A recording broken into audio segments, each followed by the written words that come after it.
है चीख सुनाने आई हूँ। परम आदरणीय सभापति महोदय, मंचासीन निर्णायक मंडल समिति एवं उपस्थित मेरे प्यारे साथियों, मैं आरक्षी खुशबू चौहान केंद्रीय रिजर्व पुलिस बल आज सदन की राय से असहमत होते हुए वक्ता विपक्ष में अपने विचार प्रस्तुत करूंगी। महोदय, दर्द हद से तब गुजरने लगता है जब मेरी आंखों के सामने ताज, पुलवामा, छत्तीसगढ़ में शहीद हुए जवानों के शत विशत अधजले शरीर के टुकड़े, रेत के टीलों से ऊपर जाती लाशों के ढेर और कश्मीर की खून से सनी लाल रंग की सड़कों के दृश्य सामने आते हैं। उस पर मेरे प्रतिपक्षी महोदय का कहना ये कि मानवाधिकारों की अनुपालना करते हुए देश से उग्रवाद और आतंकवाद को समाप्त किया जा सकता है। महोदय, अब तो हमारा तिरंगा झंडा भी हमसे ये पूछने लगा है कि क्या बात है भारत, आजकल फहराने से ज्यादा मैं कफन में दफनाने के क्यों काम आ रहा हूँ। महोदय, हृदय तो उस दिन फट गया जब बूढ़ी माँ अपने बेटे के चिथड़ों को देखकर बोली कि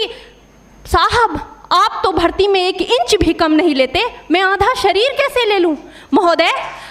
आज इन मानवाधिकारों के कारण इन आतंकियों के बंगलों की आकाओं की नाकफनी हंसती है और शहीद हुए हमारे जवानों के आंगन की तुलसी रोती है। जब एक शहीद हुए जवान की विधवा की वेदना चीख चीख कर ये कहती है कि प्यार भी भरपूर गया, मांग का सिंदूर गया, नन्हे नौनिहालों की लंगोटियां चली गई, छोटी छोटी बेटियों की चोटियां चली गई और आपके लिए तो एक आदमी मरा है साहब, मेरे घर की तो रोटियां ही चली गई। महोदय,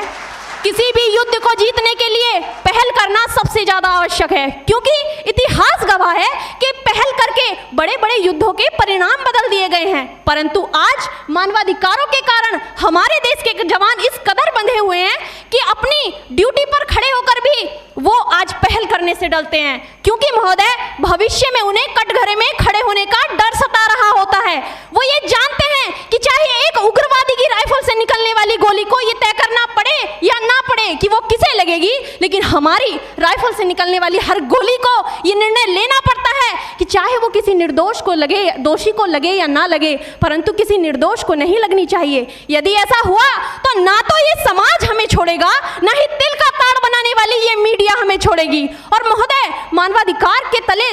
किसी जवान को दबाकर युद्ध के मैदान में छोड़ देना कोई वीरता नहीं, एक आत्महत्या है। क्योंकि महोदय, फूल को श्रृंगार दो ये मुमकिन नहीं और एक वीर को झनकार दो ये मुमकिन नहीं। जो हाथ बांध दे सेना के, ऐसे मानवाधिकार का पालन संभव नहीं। महोदय, आज सत्यनिष्ठा के मार्ग पर चलते हुए भी हमारे देश का जवान इन आतंकवादियों, इन पत्थरबाजों से डरता है, क्योंकि वो जानता है कि उसकी राइफल से निकलने वाली गोली अगर टारगेट को हिट नहीं भी करे